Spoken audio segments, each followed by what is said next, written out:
Well, this year has certainly been something. As the world slowly recovers, metal music has also been in a weird position. 2021 was very backloaded, with way more albums being released in the latter half of the year than the former.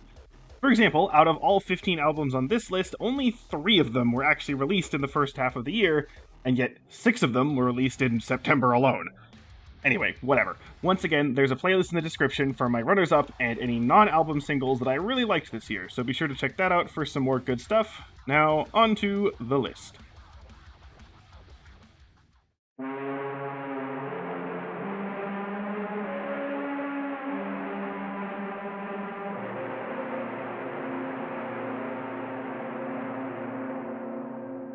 The hourglass is vacant, that turns to medication. You can feel me, but I'll never perform. I'm slipping to sedation. The seconds are contagious. Can you tell me if I'm terminal? Take fucking boys in the playground on some hateful shit. Tell me what the hell you getting out of it. Mr. Holding up with nothing and self-upset. Fighting chaos like Jimmy from your twisted grip. Manchester Super Reds #1 fan. Manchester Super Reds #1 fan. Take a ride back to the first time with the gang. Take a ride back when you first found with the man. Try to bite back, get a rise out on the I've heard of Don Brocco for a few years now, but never actually dove into their stuff until this year, and, well, Amazing Things is just a lot of fun, with tracks like Manchester Super Reds #1 fan, Endorphins, and Bruce Willis. But there's a good amount of variety here, with more calm and emotional tracks like One True Prince and Anaheim. I do think the first half of the album works better than the second half, but it's still a real solid experience overall.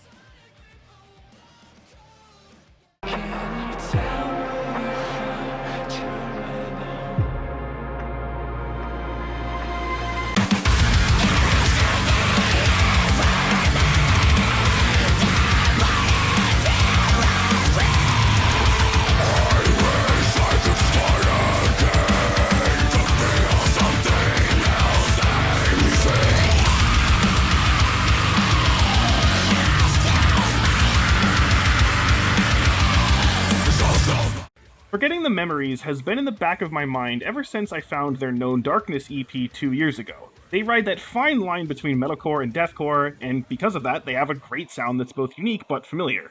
This all comes together with their new release, VMod. I think I'm pronouncing that right, I'm not 100% sure, but oh well. The standouts to me are Beneath the Creek, From Soot, and Coward's Tongue, but the whole thing is just really solid with a great vocal range and intense breakdowns. This was also a release that was buried under several other bigger releases that came out right at the same time, so they deserve more attention than they're getting.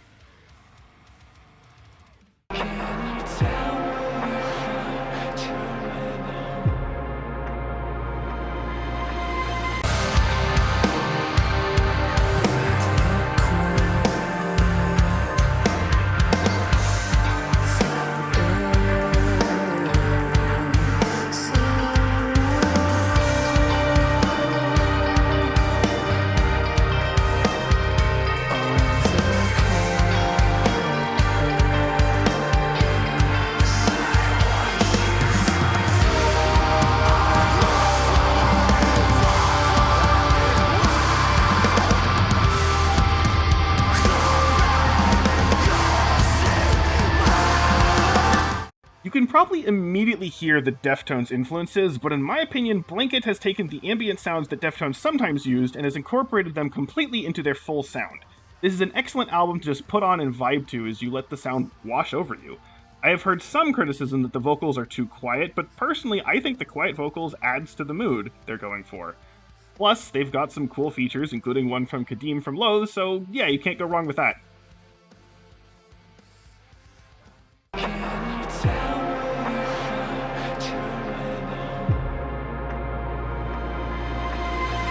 It was nothing like Father said, choice in your hands. It was nothing like Mother said,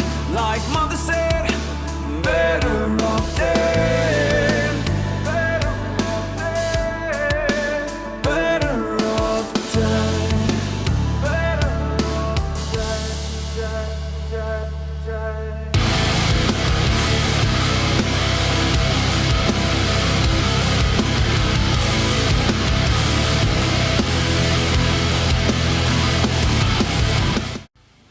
here's another album more on the chill side that still knows when to hit you with the heaviness when necessary. Stoneside focuses a lot on soaring vocals and slow and steady build-ups that I think work best in tracks like Integrity vs. Despair, One Day as a Wolf, and the final track of the album, Terlingua. They do sound somewhat similar to Vola at times, and while Witness was a good album, I personally clicked with this more. And speaking of more, Stoneside already released a new track a few months ago, and they seem to be gearing up for a new release pretty soon in 2022, so you might be seeing them again on next year's list.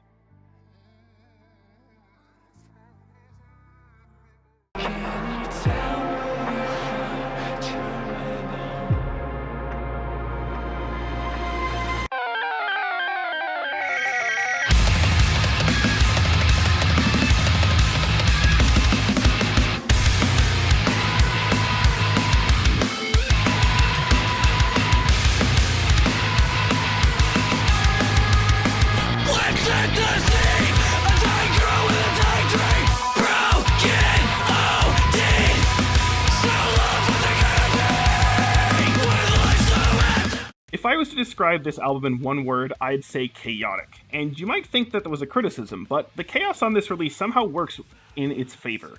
Every minute of this album sounds different from the others, with seemingly random breakdowns, pauses, melodies, and chugs that just somehow work together.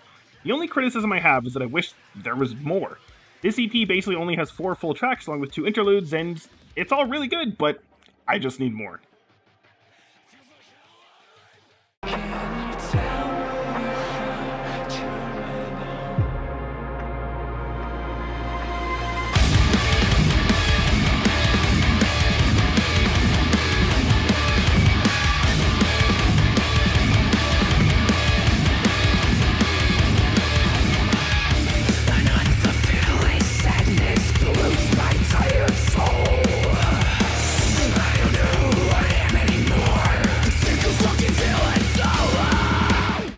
I discovered Victims back with their Volume 2 release, and while I liked it, it was pretty rough around the edges and I didn't see myself coming back to it. But then this year I happened to listen to Volume 3 and I liked it quite a lot, only for them to then release Volume 4 just a little bit later, which is even better.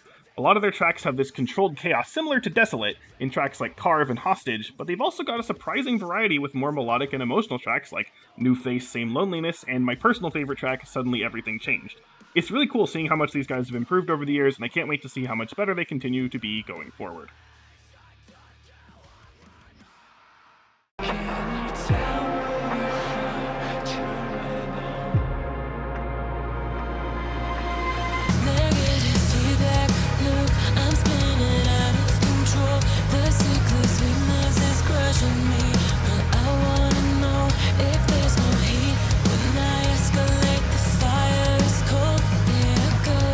This could all be yours. Feel the weight of the matter.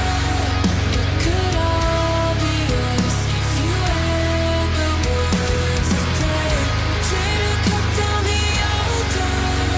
It could all be yours. Hold your circle in the flame. I've seen a lot of discourse online about how this album is disappointing, and I think it's largely due to the fact that most people found Spirit Box in the last year or so through their singles. This leads to a sort of honeymoon phase, where people thought everything Spirit Box did was flawless, only for that feeling to fade naturally due to time right when this album came out, causing the reactions I'm seeing. Personally, I discovered Spirit Box back in 2018, so I'm very familiar with their sound and what to expect with their releases, so I enjoyed Eternal Blue quite a bit. Courtney is of course fantastic, and the instrumentals work off her talents extremely well. Is it the best album of all time? No, but I didn't expect it to be. I expected a real solid album, and that's exactly what I got. I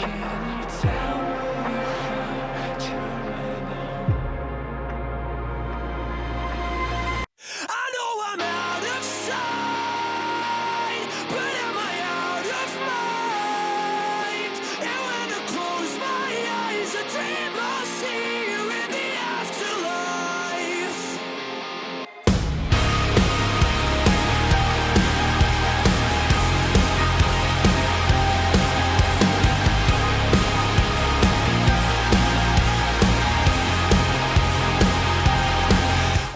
While I liked their self-titled album in 2019, I didn't really see myself paying too much attention to Holding Absence going forward. I thought I knew what to expect with their stuff, and that while I'm sure I'd like it, it wouldn't be anything too special. So when The Greatest Mistake of My Life came out, I was blindsided with just how much I liked this album. Celebration Song and Morning Song are fantastic opening and closing tracks, and Die Alone in Your Lover's Arms features fantastic dueling vocals with Lucas and his sister. The atmosphere continues to be great, and it's just another album I can sit back and just vibe with. I certainly won't be making the same mistake after this release, as I'll definitely be looking forward to any future Holding Absence material.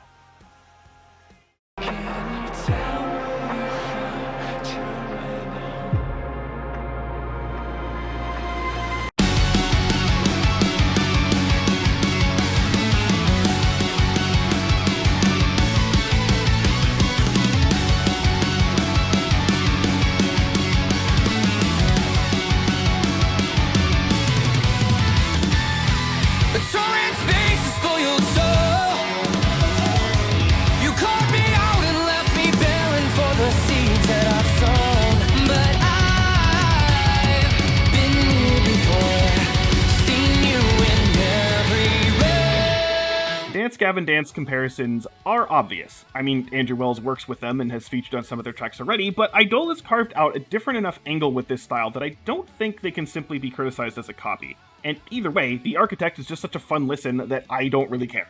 Tracks like Counterfeit Shrines and Caustic Prayer are incredibly catchy and fun, and this album is one of those you just get lost in. So much so that it feels like you've just started when it's already wrapping up. This was released on the same day as Eternal Blue, so make sure they get the views they deserve and are not completely overshadowed by Spiritbox's release.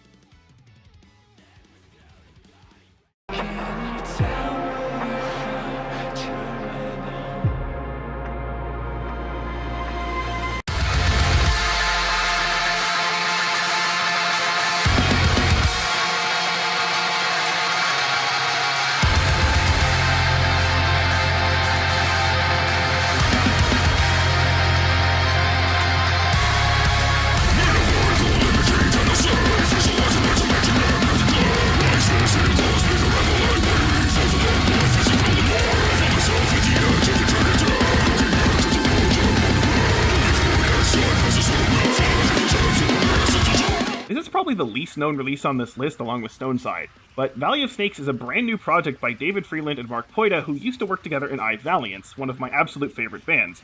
And while Valley of Snakes doesn't quite get to the same heights, it's pretty damn good. Mark's vocals are ruthlessly powerful and the instrumentation is heavy and overpowering in the best ways possible. If I, Valiance is truly dead, then I really hope this continues, but the majority of their videos have less than 1,000 views on YouTube, so if you're into this stuff, absolutely share their stuff around and give it more attention.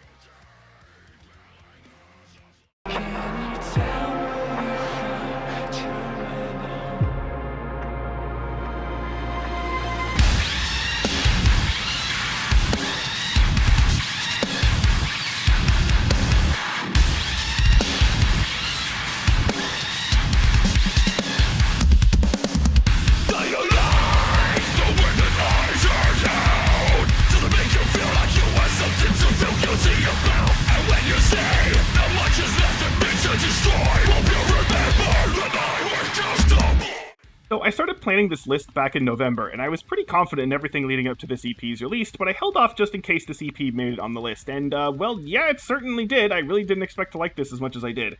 Boy was fantastic, and Sick Dog was interesting, but I never really got into Diazepam, and, well, I don't know, I just didn't think this would end up being one of the most brutally crushing releases I've ever heard. These guys seem to be coining the term new deathcore to describe their sound, and I think that fits perfectly. If you want to get absolutely shattered by a tsunami of notes so low that whales couldn't hear them, then 1056 has got you covered. Oh, and if you're wondering who was knocked off the list because of these guys, it was Ice Nine Kills. Their album is great, but it's getting a lot of attention already, so I don't feel that bad for not including them.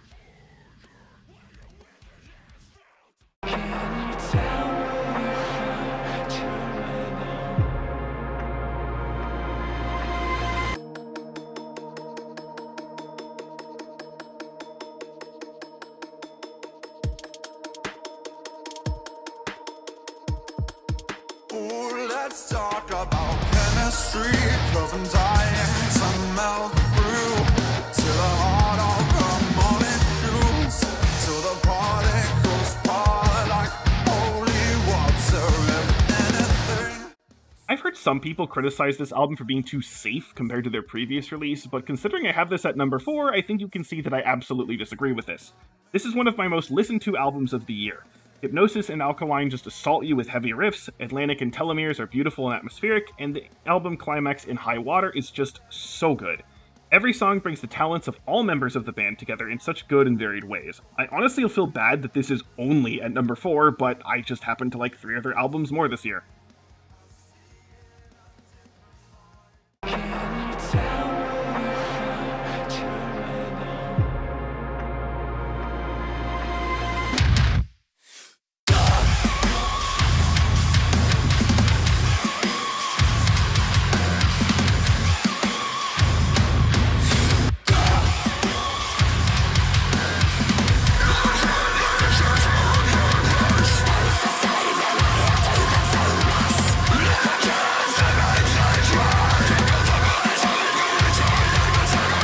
I told you last year that a full length by Darko would be high on my 2021 list, and, well, here it is at number 3.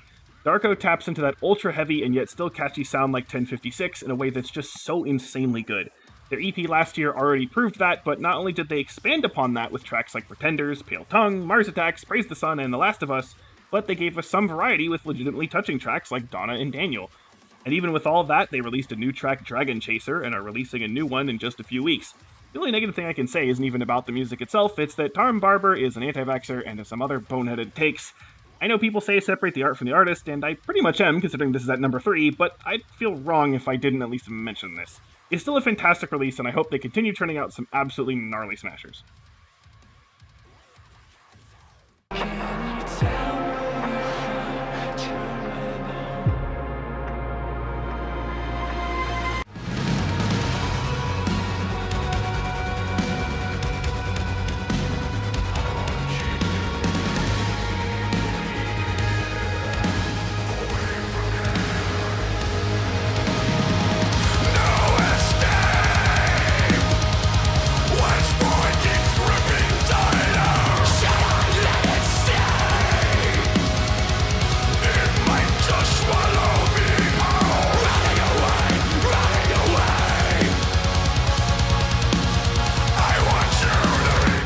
When this was first released, I saw a good amount of talk about how this was disappointing, as it wasn't as good as Where Owls Know My Name, which is an absolutely amazing album, by the way, and I agreed with this, but I just kept coming back to it.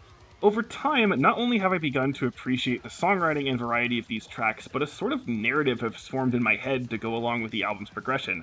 I guarantee it's not what the band was intending at all, but it's made the work really special to me in a way that I now think it's actually surpassed Owls for me. It's definitely a different beast, focusing more on prog with a significant amount of variety, but if you maybe dismissed this album for not being like Owls at first, please give this another shot. I really love this album, and honestly, I even contemplated putting it at number 1 briefly, but ultimately decided against it. I am curious what Rivers of Nile will do next as they have completed their season quadrilogy with this, but all we can do is wait and see.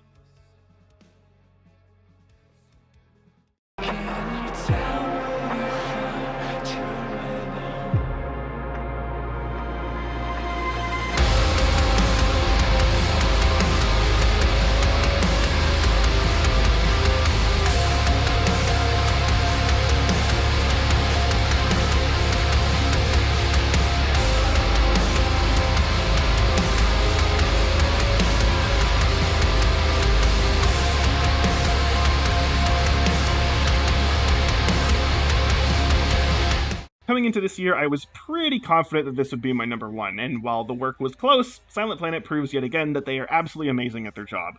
Lyrics, the riffs, the breakdowns, the atmosphere, the emotions, it's all just so good as it always is with these guys. You have tracks like Alive as a House Fire that are just pissed as hell, to the eerie and emotional closing track Iridescent, which is almost like a Depth 4 in its delivery, but my favorite tracks are the 2 complementary singles, Trilogy and Terminal. Last year, I described Trilogy as the quintessential Silent Planet song, and I do stick with that, but Terminal perfectly balances that out with an insanely moving and emotional piece that may be my favorite Silent Planet track yet. I don't know if I can say this is my favorite of their albums, but I definitely can't say it's worse than the others. And that wraps up 2021. I'm sure even more great stuff will be released in 2022.